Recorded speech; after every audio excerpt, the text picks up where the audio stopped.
In today's note, we are going to kind of combine all of our knowledge on right-angled trigonometry and apply it to solving triangles and application questions. So just some tips when we're trying to solve triangles and application questions. First, we want to make sure that we label the hypotenuse, the opposite, and adjacent first. Remember, I went in those lessons looking at sine, cos, and tan ratios. I said that was the first step that we needed to do. We needed to label these three sides. From there, we can use SOHCAHTOA, and what SOHCAHTOA is, it's an acronym that tells us that sine is opposite over hypotenuse, tells us cos is adjacent over hypotenuse, and it tells us that tan is opposite over adjacent. So SOHCAHTOA, or the acronym, will help us determine what trig ratios we can use. Because if we can determine what two sides we're dealing with, that will tell us the ratio. From there, we have, if we're finding a side, we have two options. Missing piece on the bottom, we switch and divide. Missing piece on the top, we bring up and multiply. And then for any ratio, if we're finding the angle, we always do the inverse function. So again, those are just some tips or some pointers on what we should be doing when we're solving a triangle or when we're dealing with trig questions where we're not being told what actual ratio we're using. Because in the previous lessons, we were focusing specifically on one ratio at a time. So what we're going to do in the first example is looking at these three triangles, or A, B, and C. We want to determine the correct trig ratio to use for the given angle or triangles. So whatever the missing piece is, we want to make sure we use the right trig ratio. We're not going to solve them. This example is just on identifying what trig ratio to use. So if I look at A, again, the first thing I need to do is label my sides. Across from 90 degrees is the hypotenuse. I see my reference angle of 42 over here. So across from that reference angle is my opposite, and beside that reference angle is my adjacent. Once I labeled my three sides, I need to figure out what two sides am I dealing with. And in this case, I'm dealing with the adjacent because that's one unknown that I'm looking for, and I'm dealing with the opposite because I'm given that side. If I look at the hypotenuse, I'm not dealing with the hypotenuse at all. There's no information given. It's not marked with a variable indicating that I have to find it. It's just left blank. So that means that I don't have to use the hypotenuse at all in this question. So when I'm dealing with the adjacent and the opposite, if I go back up to SOHCAHTOA or look at my three trig ratios, the only ratio that deals with opposite and adjacent is tan. So that means for this triangle, if I wanted to solve for the missing side, I need to use the tan ratio, which is opposite over adjacent. So that's all we're going to be doing in this example. In B, same thing. Across from 90 degrees is our hypotenuse. Our reference angle is down here, 35. Across from our reference angle is our opposite. The remaining side is our adjacent.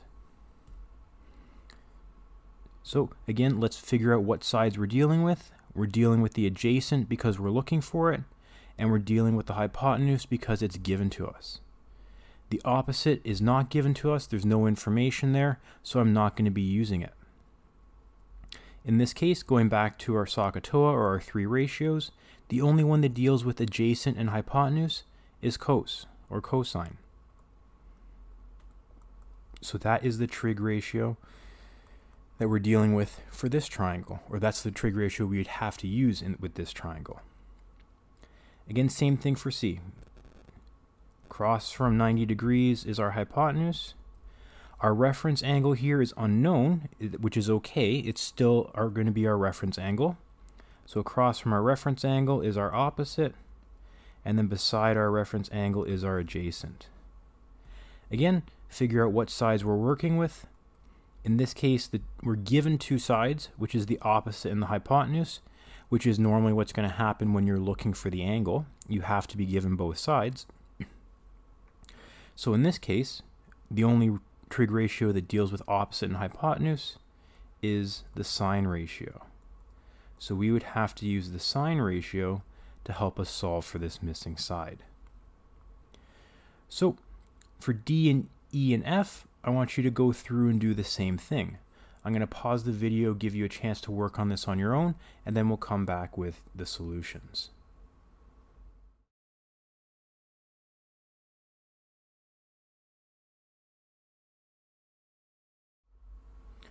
So coming back to our three final examples in this, our three last questions, these are the solutions that you should have. So again, labeling the hypotenuse, opposite, and adjacent in all of our triangles, identifying what sides we're dealing with, and then going back to SOHCAHTOA or looking at the three ratios to figure out what ratio applies. So we should have for D the tan ratio, E the cosine ratio, and F the sine ratio. So again, that example was just focusing on the first step to any trig problem, which is labeling the sides and then identifying what ratio you have to use. Moving on to the actual kind of the main concepts of the note. So when we're trying to solve right triangles, or when we're asked to solve a triangle, what we have to do, or what we're being asked, is to find all of the unknown angle measures and side lengths. So we want to make sure that every angle and every side has a measurement. We may have to use angle theorems and Pythagorean theorem when we're doing these questions. Right? So that's something else to keep in mind. It might not just be trig ratios, it may also be angle theorems and Pythagorean theorem. So, for example, let's focus on the first one. So I have my triangle here. I'm missing missing one side and missing two angles. I can't use any trig because I don't have any of my reference angles. We don't use 90 degrees as a reference angle. We have to use either X or Y. In this case, I don't have any of those angles, so I can't use trig to find the last remaining side.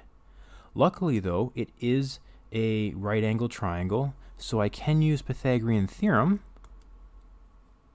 So I can use a squared plus b squared equals c squared to find that missing side, or that hypotenuse.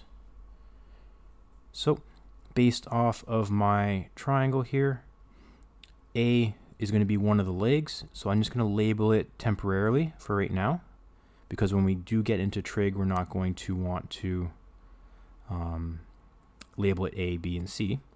So A squared is 3 squared plus B, which is 2 squared, equals C squared. So we're left with 9 plus 4 equals C squared. We have 13 equals C squared.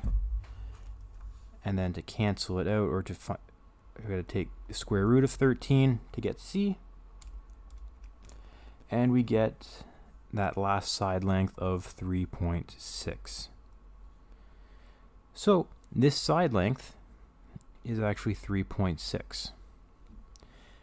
Now that I have all my side lengths, I can use a trig ratio to figure out the missing angles. Again, I could have done that step first, and then if I wanted to use the trig ratios to find that missing side with one of those given angles. So again, there's different ways you can approach this question, and this is just one of them. So let's say I want to solve for angle X. So based off of angle X, I need to label my sides. So off of angle X, go across. This is my opposite. The hypotenuse is across from 90 degrees, and the adjacent is beside it. Now, because you're given all three sides here, both the adjacent, opposite, and hypotenuse, you could use any trig ratio you wanted to solve for the missing angle X. It's up to you which one you want to use. I'm going to recommend using the opposite and the adjacent because the question gives me those sides.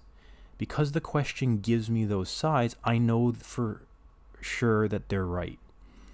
For C, I'm fairly confident in my math, but however, there is the chance that you had a calculation error, or maybe you did the wrong ratio or you did the wrong equation. Whatever the case may be, there is a chance for there to be an error. So that's why I'm picking the two sides that are already given to me. So because the two sides that are already given to me are my opposite and adjacent, I am going to use tan, because tan theta equals opposite over adjacent. It's the only trig ratio that deals with those two, so it's going to be the tan ratio. So tan, we can change theta to x, or my angle, equals opposite, which is 2, over adjacent, which is 3. Again, to get x by itself, or to find an angle, I have to use the inverse, so tan -1, 2 over 3, and then I get x equals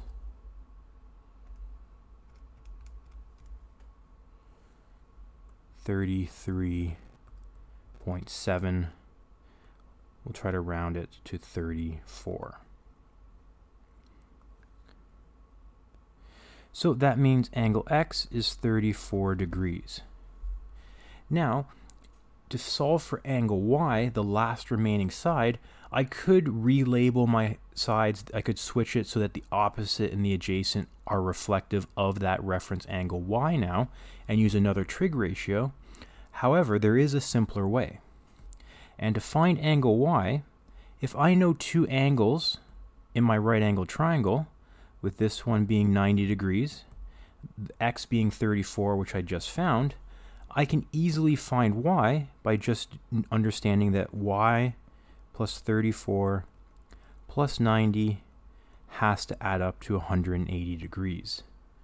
So you can remember all angles in a triangle have to add up to 180 degrees. So I can use that angle theorem to figure out what y equals.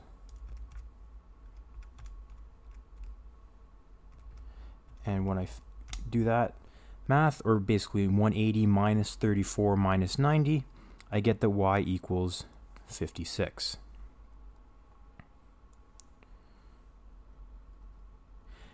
I could have used, again, the trig ratio to determine that as well, and I would have gotten the same answer. The same thing could be done if I found y first using trig, and then used the angle theorem to solve for x. So again, there are different ways to approach this. It's not always going to be the same way. However, the techniques that you use will be roughly the same. Let's go through B together. Again, going through the same steps. Here I have one angle and one side. So I'm going to have to use this reference angle to help me label my sides so that I can use a trig ratio to find one of the other ones. So across from my angle is my opposite, across from 90 degrees is my hypotenuse, and then the leftover side, or the side beside my angle, is the adjacent. Now, again, because I'm solving for either the adjacent or the opposite, I can use, it does give me more options for trig ratios. The one thing to keep in mind, though, is I have to use the hypotenuse. So, again, it doesn't matter which one we use. Let's say we just pick the adjacent. So I'm going to try to solve for that. The ratio that deals with the adjacent and the hypotenuse is cosine. So cosine theta equals a over h.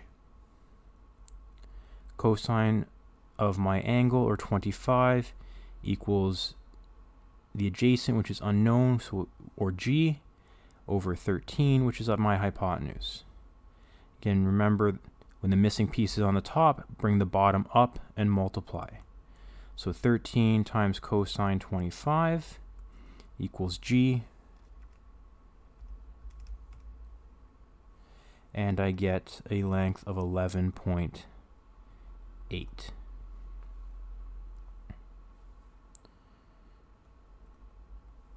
So g is 11.8. Now, if I wanted to, there's multiple ways I can solve for the opposite. Because I have two sides in my right angle triangle, I can use Pythagorean theorem. I can also use another trig ratio using the hypotenuse and the reference angle to find that one. So I'm going to do it in both ways just to show you that there are two ways of finding it. So the first one, if we're dealing with the hypotenuse and the opposite, that's going to be my sine ratio. So sine theta equals opposite over hypotenuse. Sine of 25 equals h over 13. Again, same idea, bring the 13 up because the missing piece is on top, so I bring up and multiply. So 13 times sine 25 equals h, and here you're actually going to see an example of how the different ratio changes your answer. Because the numbers are the exact same, the only difference is the ratio, and we get a length of 5.5.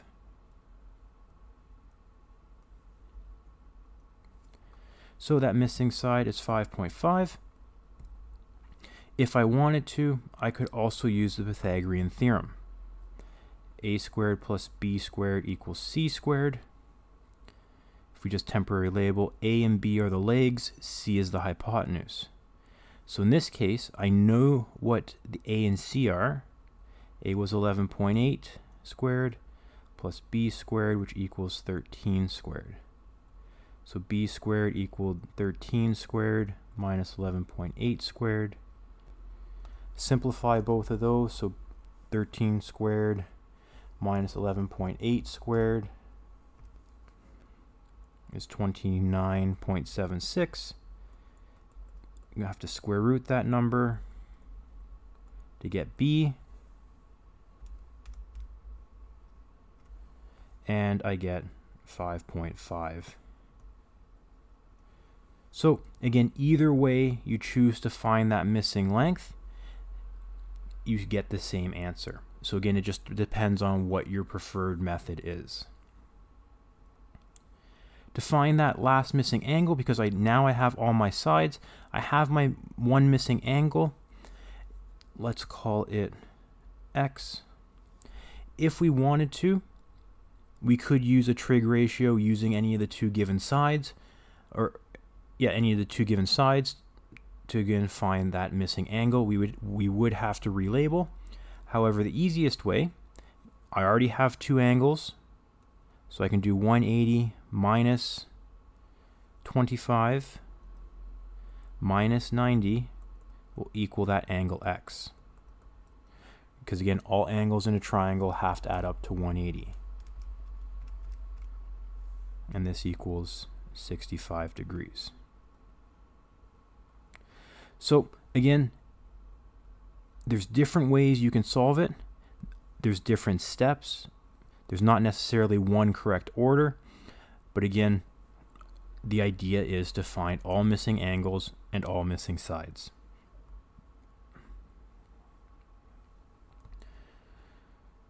Moving on to application questions.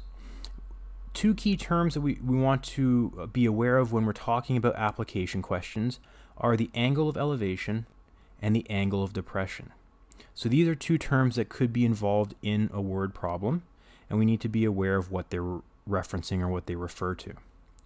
So the first one, the angle of elevation, the angle between the horizontal line, or the horizontal, and the line of sight when looking up. So we can see an example here. We have a horizontal line along the bottom, and the angle for our sight looking up is what we refer to as our angle of elevation. The angle of depression is the opposite. The angle of depression is the angle between the horizontal and the line of sight when looking down. So again, we have our angle of depression, our horizontal, and then our angle or our line of sight looking down at the object creates our angle of depression. So again, those are the two key words that we do want to be aware of when we're looking at application questions, because it will help us to visualize or draw the situation that's going on. So in the first example, a hot air balloon on the end of a taut 95-meter rope rises from its platform. Sam, who is in the basket, estimates that the angle of depression to the rope is 50 degrees. A wants to know how far did the balloon drift horizontally. So we have a platform with a rope tied to it, and the balloon's lifted off and drifted away.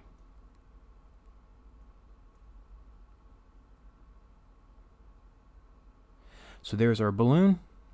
It's drifted away. It's at the end of a 95-meter rope.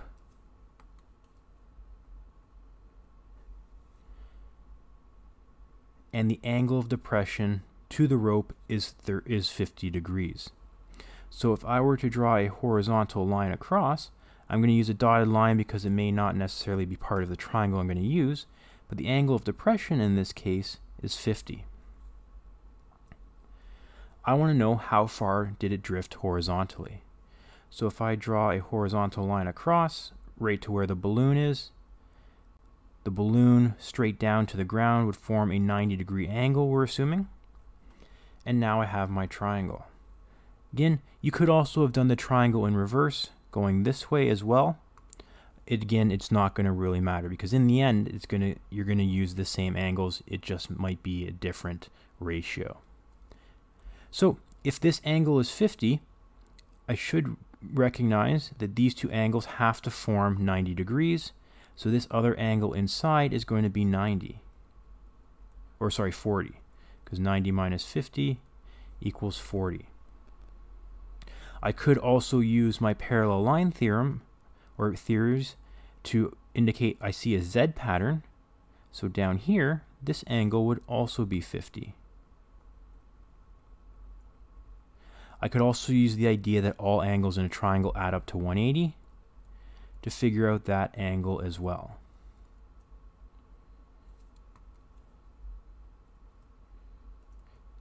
And the reason I'm doing that is just to give myself options for what to do. So again, in this case, it doesn't matter what rate or what angle we're going to use. It will just kind of affect what ratios we use. So let's pick 50 because again, we know for sure using the Z pattern that those two angles are the same. Maybe we did a calculation error when we found 40, or we just kind of wrote it down wrong. So based off of 50, I'm going to label my sides. So I have my opposite. Across from 90 is the hypotenuse. And then beside it is the adjacent. I want to know how far did it drift horizontally. So I'm looking for the adjacent. The only other side that is given to me is the hypotenuse. So that means I have to use the cosine ratio, because cosine theta equals A over h, and those are the two sides that I'm dealing with.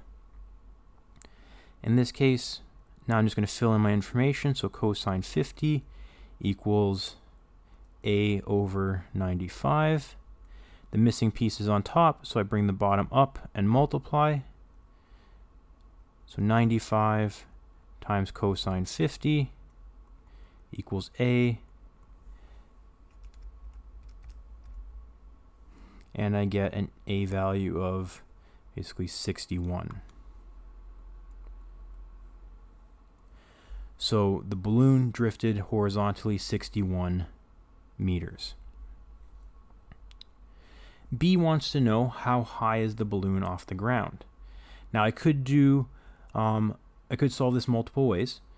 Because it's a right angle triangle, I just found the adjacent. I can use my Pythagorean theorem to find the missing side. However, that requires me to be 100% confident that this side length in question or part A is correct. I'm not very confident with that. Maybe I did something wrong. So I'm going to go back to my triangle and use the sides that are given to me. In this case, it's the hypotenuse, and I'm looking for the opposite. So the only trig ratio that deals with those two sides is sine theta, because sine is opposite over hypotenuse. I'm going to fill in my information. So sine of 50 equals O, which is unknown, over 95. Again, we're going to see the idea when I bring this up, the idea that how the ratio changes the answer. So 95 times sine 50 is 72.7. We can round up to 73 meters, equals the opposite. I'm going to put that there so we don't get confused and think it's 0. So therefore, the balloon is 73 meters off the ground. Again, if you were doing this on your own, again, it depends. If you use the 40 degrees, you would use a different ratio for these two. So again, it doesn't really matter which ones you're using. Just be careful because you can have different ways of solving this than someone else. C asks us, viewed from the platform, the angle of elevation is, and we've already actually determined this. So the angle of elevation from the platform is this angle down here, which is 50 degrees. So the angle of elevation of the balloon when viewed from the platform is 50 degrees.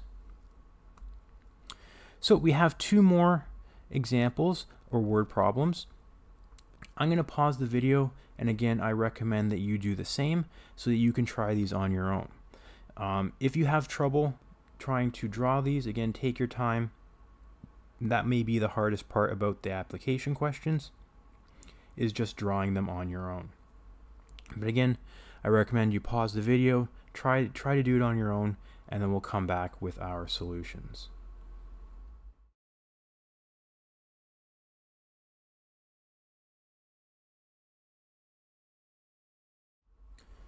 So coming back to these two final examples of word problems, the first one, a missile is launched at an angle of elevation of 80 degrees. If it travels in a straight line, what is its altitude when it hits the training drone 15 kilometers down the range? So I've drawn my triangle here. We see the missile being launched at an angle of elevation of 80 degrees. The difficult part here might be, well, where's the 15 kilometers? If we're drawing it kind of horizontally, 15 kilometers is our adjacent or the bottom part of our triangle. We want to know the altitude or the height of the drone, so it's in the air. And when we label our sides, the sides that we're dealing with are the adjacent and the opposite, which means we're using the tan ratio. From here, we go through, we solve our tan ratio for the opposite, and we should get that the altitude of this drone is 85 kilometers. And the second example, a truck driver estimates that a country road rises 40 centimeters every 6 meters along the road. What is the angle of elevation of the road? So the key thing here is that we're given two different measurements for our lengths. So we do need to convert one we do need to convert one. I've converted the 40 centimeters to 0.4 meters, and I've left 6 as 6 meters. When I draw my triangle, the height or the rise is 40 centimeters, or the 0.4, for every 6 meters along the road, which would be our kind of our horizontal or our run. So this is what our triangle should look like. We want to figure out the angle of elevation, so from the horizontal up, which I've indicated, and the two sides then that we'd be dealing with are the opposite and adjacent, because those are the only two sides that I'm given information for. Because I'm given the opposite and adjacent, that means I'm using the tan ratio to solve for my missing angle. Use the inverse function of tan, and I should get that my angle is 3.8 degrees. So the angle of elevation of the road is 3.8 degrees. So again, the concepts here, there's nothing really new in terms of concepts. There is some terminology such as solving a triangle, which means find all the missing sides or angles, sides and angles. Angle of elevation, which is from the horizontal up. Angle of depression, which is from the horizontal down. Other than that, all the concepts you can review in the sine, cos, and tangent ratio lessons. And before we leave, today's code word is going to be asparagus. Today's code word, again, is asparagus. So that is it for today's lesson, and that is all we're going to be learning on right angle trigonometry.